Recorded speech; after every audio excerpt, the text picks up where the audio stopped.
move, never stop until the grave. Never stop the fucking beat, never stop the fucking rave. Never stop the fucking move, never stop until the grave. Hello and welcome to the Swipe Show. I'm your host, aka Swipe. My name is Mike White, and today we have a great show. We go over your emails. This is a podcast where we go over your stories that's sent in by the listeners. The Debaucherous tales, anything that you guys have, send it into the Swipe Show podcast at gmail.com. Follow us on all social medias. We have Instagram, Twitter, Facebook, at the Swipe Show. I'm here with my moderator and homie, Jeremy Sigala. What's up? And today we have a very special guest. She is a rising actress who has starred in web shows, movies, even starring in an NBC primetime show, Game of Silence. She has nearly 1 million followers on TikTok.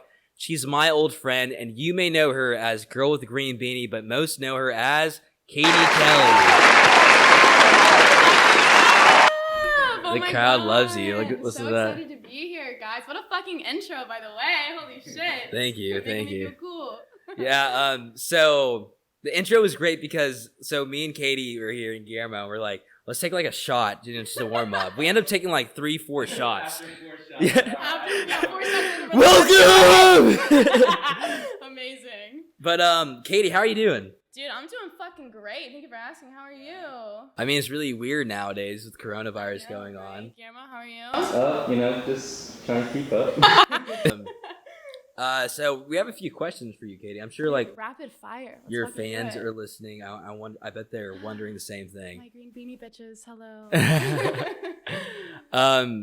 So you're an actress. I am. This is true. Yes. How did you get into it? Why did you do it? Okay. We need to know these questions. Very true. Okay, so I think a lot of people might not know, just given like I started on TikTok back in January, and maybe people probably know me mostly because of the internet persona. But no, I am actually an actress. I started acting when I was like 8, and yeah, right. 8 years old. Yeah, 8. What was your first kind of acting experience? Well, since you asked, the first audition that I ever went on, I actually booked it, so like that's pretty fucking cool. But it was for this film called Language of a Broken Heart, and I shot it when I was like, I want to say like 11, and it was actually my first kiss. That was all I had to do. Was just was your first kiss? Yes, I just had to kiss a little boy. So that's what I did, and that's all that the movie was. And I don't even know if it really saw the light of day. It was like shot in Dallas, so it was like really nothing. But it was the first audition I went on, so that was like super exciting. You booked your first audition? No, literally, like my first. I think what it is I just fucking love the camera. Like you have a camera here in front of me, and I'm like trying not to flirt with it. I'm like, okay, hi, like stop staring. Oh my god. Yeah, I'm the same way. I'm the type of guy that like walks like past 5 mirrors to make sure not one of them's lying to me. Dude, story of my life. I have like 6 mirrors on each wall in my room, and I'm literally like walking at every angle, like hello, hi. I'm like, I like look at myself in this mirror. I'm like, I'm cute, right? Yeah, I go to another mirror. I'm just like, fuck, that mirror just lied to me. What the fuck? Game of Silence was your first like big like thing, right? It was network primetime television. Yeah. We're on NBC. How was that experience? That was crazy, actually. So since you asked, I guess we'll talk about it. So basically, when that audition rolled through, a lot of things that like actors do is like you tape your audition, so you just do it like in the comfort of your home and you send it to casting. Cool. So that was like a taped audition, which those are kind of a gamble because like you don't even know if casting directors are even gonna watch them, just given that like you're sending it via email. Are they really gonna? But anyways, I ended up getting a callback off of that, and then when I got to the callback, it was between me and another girl, which is like super rare because usually it's like there's a callback, a network read, a director session, a test, like there's all these other steps, but it was just between me and the girl. Oh, so it's like 50-50 at this point. At this point, it was 50 fucking 50. Okay, yeah. Nice. Yeah. So I knew I had a chance. So I'm like so young at the time. I think I was 12 or 13. And like I walk in like, so when you go into an audition, there's like a waiting room. And so like you sign in with your name, your agent, etc. And then it's just like you with usually 10 other girls that look exactly like you sitting in the same fucking room. And you're like, great. Like these all these girls are versions of me, but like a bit prettier. Like, but that role, honestly, honestly came down. I hate to say it. I hate to lower my talent like this, but that role honestly came down to which one of us looked more like the older version, I think. 'Cause Right. We already casted the older version of us. So if you guys don't know the show, so basically you, correct me if I'm wrong, you play like the flashback Yes, person absolutely. of the Yeah. main actress. Yeah, so they had to get someone that looked like a younger version of like the actual lead girl. And who is she? Her name's Brie Blair, and she's awesome. She's actually the girl from the original Babysitters Club, so that's actually Oh, really cool. sick. So how was that, like filming and everything? It was like your first main primetime thing, like you had a billboard and everything. Yes, bro, I had the fucking billboard on Sunset. Yes. Nice. Yes. No, that shit was crazy as fuck, because that was only like the second thing I had shot, if I remember correctly. So like doing NBC, like the second thing you've shot, it's like, it's crazy because NBC, obviously there's like a huge budget. Like they have all this money, they're NBC. So they're putting you up in the nicest hotels, they're giving you the nicest trailers, they're like making sure you're like always have someone with you to like, they know what you're doing. So it was crazy to get that like right off the bat, but the further I go along in acting, like the less I'm seeing that, because I like to do more passion projects as opposed to like blockbuster billboard situations. Like I prefer to do projects that I honestly, oh my God, this is so cheesy, but like I prefer to do projects that I think are like gonna literally make a difference. Like this movie I have coming out in September is about like the heroin epidemic. Yeah. And that wasn't a huge budget or anything like that. So, you know, I do prefer to do smaller budget things just based off passion, but the bigger budget things are cool because like when you work on a bigger budget projects, you're getting the bigger budget perks, you know? Yeah. You mentioned that you like doing these passion projects. Hell and yeah. The heroin epidemic one, Snow Babies, Yes. is what I think it's called, right? Yes, it is, absolutely, Snow Babies. Tell us more about that. Like so you're Yeah. playing, what's the character you're playing? So I play Kristen, and if you learn about the movie at all, she's a 16-year-old heroin addict. I filmed the movie when I was 18, and I was attached to the project back in 2017 when the script was first sent to me. And basically, they sent me the script, and they were like, hey, there's this movie, and they're not seeing anyone for the lead except for, like, famous girls. Like, so you can, like, audition for the best friend if you'd like. So I'm like, okay, cool. So I audition for the best friend. And probably like 2 months goes by, and then I get a call from the director straight from my phone, which maybe people don't know, but that's like a crazy deal, like for a director to call you straight on your own line. So it's like an unknown number. Of course, I answer. It's the director. She basically tells me that ever since she saw my audition tape for The Best Friend, that she can't help but picture me as like the lead role. A 16-year-old heroin addicted, and I think she's pregnant as well. Yeah, she ends up getting raped and becomes pregnant. Jesus, no spoilers, by the way. Yeah, no spoilers. This is all common knowledge. Yeah, this is common knowledge. Yeah.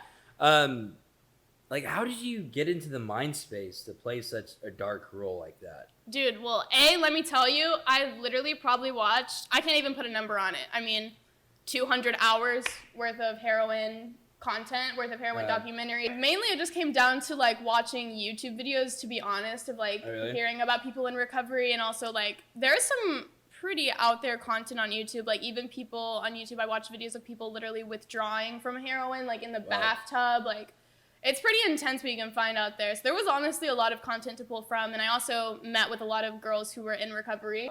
It really just came down to like pulling from those girls' actual experiences, and I hope I did it justice. You know, I haven't even seen the rough cut of the movie, so you only know. So it's actually set to come out in September, so I guess we'll see it together. So is this being entered in like festivals and stuff?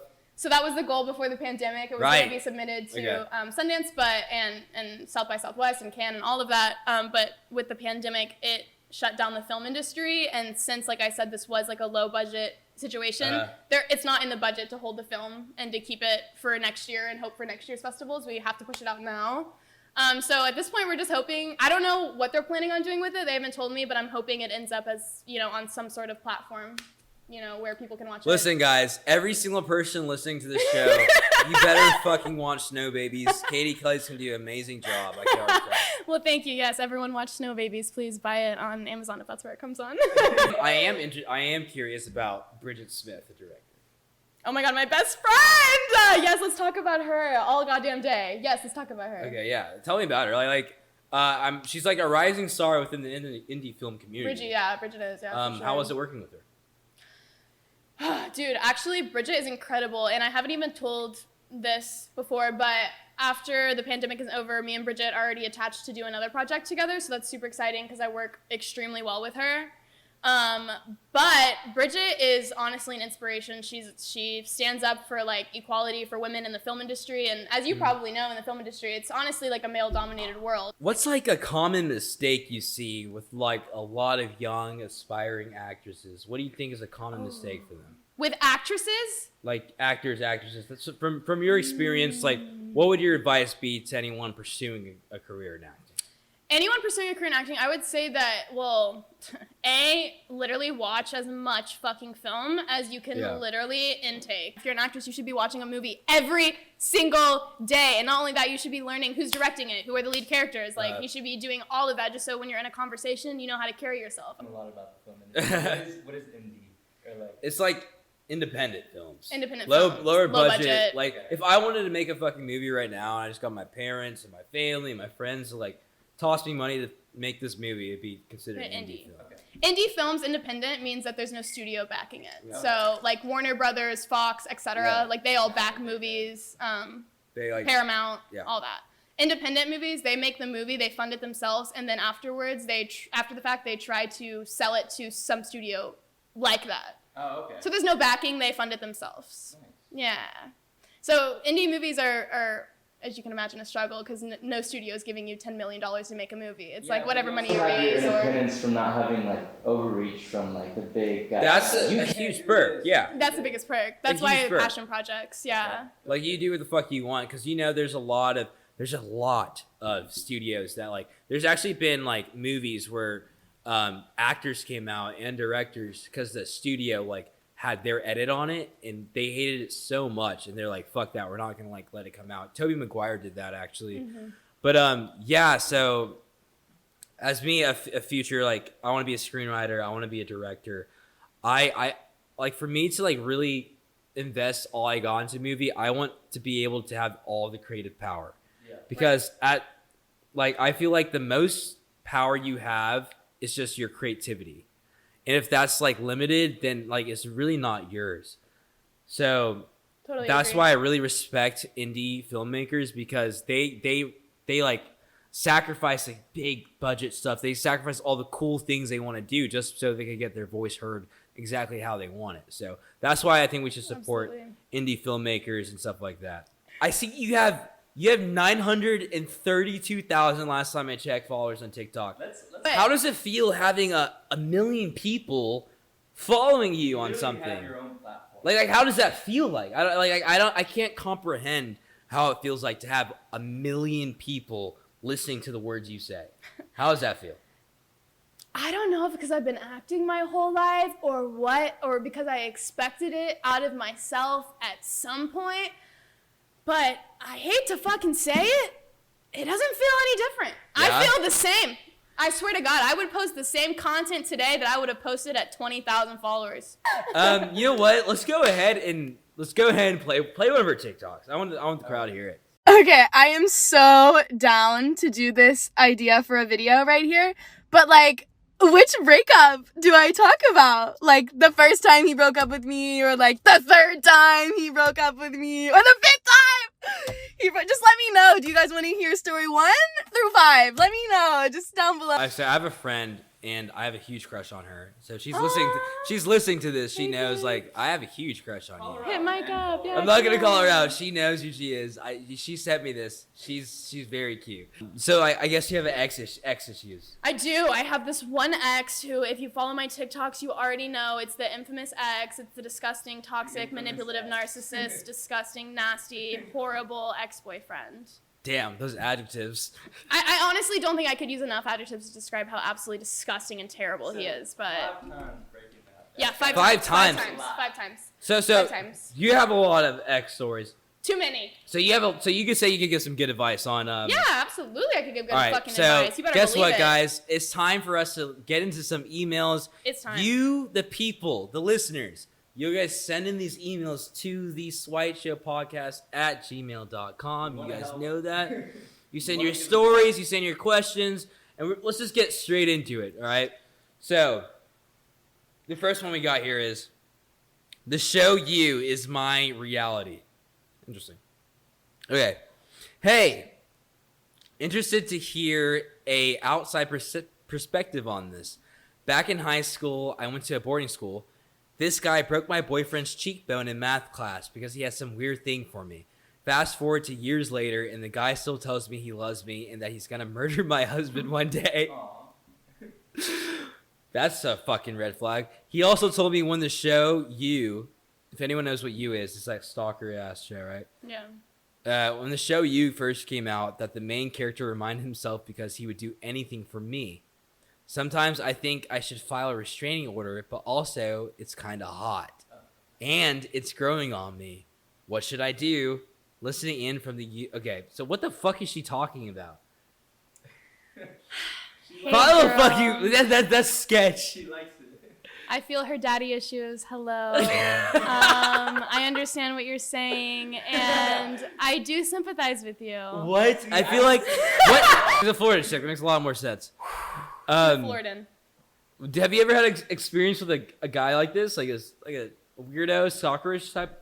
Obsessive type. Obsessive type. I mean, this is a bit out This is a there. bit I out there. mean, no, I've never dealt with another man breaking my boyfriend's cheekbone in math class because they have a thing for me. But, damn, what I will say is file that restraining order. You do not need to be around that man because if he's doing that to other people, he's gonna fucking do it to you, and you better not be dumb, okay? Red flag. Yeah, red flag. If you think that this is hot, you gotta watch. You need to watch like something to like satisfy that. Yeah. Not in reality. I'm not gonna go into details about that. But you need to figure that shit out on the side. But this is not the right way. You should cut him off. You know what? 2020 should be the year to get your restraining orders up. It should be cool to have Oh a my restraining God. order. I'm seeing red flags on both sides. If she finds this guy hot, that she's obsessive over. Yeah, she maybe might be. you guys are meant for each other. Maybe you guys. Wait, but is she still with the guy from high school, or is she I single? doubt it. She goes to the University of Miami. Okay, if you're from University of Miami, and you're not seeing anyone, and you still think that's hot, baby, I don't know what to fucking say to you. Okay, you got some daddy issues, but it's okay because we all do. We're all working with it. We are all working with it. Of college. Woke up in a hotel with my roommate and a random 40-year-old man. Jimmy! Jimmy's just everywhere. A random 40-year-old man that took me to Ruth's Chris Steakhouse for breakfast. Ooh. After that, he dropped me off at my 8 a.m. Just casual things you do when you go to the University of South Carolina. Okay. Yeah. No. South Carolina viewers. No. Why are you getting picked up by a random 40-year-old? She woke up in his hotel room. I'm assuming you guys had a little Jimmy way. You know what? Clearly, if he's taking her to breakfast at Ruth Chris, she's in her fucking bag, bitch. I don't know what you're doing, but you're doing it right, and you need to teach me how to do it. I need a man to take me to Ruth Chris Okay, for breakfast. Gamera, go ahead. Look up the reviews for Ruth's Chris Steakhouse in South Carolina. Oh no. I want to know if this is the spot where you take like people after the morning after. Dude, Ruth Chris is like a 5-star fucking steakhouse. I didn't even know they had breakfast. Is it really? No, it's like Del Frisco's on steroids. Ruth Chris is like Jesus, crazy I had no shit. idea. Like a steak there is probably like $150. I didn't. Yeah, Yeah. for sure. And also, like, I just think it's crazy. Like, speaking on this topic, like, the Redskins. Like, I don't know if you guys have been keeping up with that or not, but like, They just got unendorsed by Nike. as they should, because you know what? Like, the Redskins logo is blatantly racist, and there's no getting around it. Like the logo itself, maybe the Redskins. I'm not gonna say that they are racist, but the logo for the Redskins is blatantly racist, and I think it's crazy because the local high school team that we have in my town, they already changed their mascot due to the movement, and I think it's crazy that an NFL team like the Redskins is considering changing their logo when in reality they're one of the biggest teams obviously in the world, and they still have a blatantly racist logo and they're not doing anything to get rid of it. So that is disappointing, and I'm hopeful that they will change the logo, but you know what, that's I guess up to the discretion of whoever's in charge of the team. So FedEx basically told the Washington Redskins that they need to change their name. So what a lot of professionals are predicting is that the name is going to be changed before the start of the 2020 season. So we are going to keep tabs on that, see if that actually happens. For sure. But we, as you can see, that these protests and whatnot are actually creating change. And what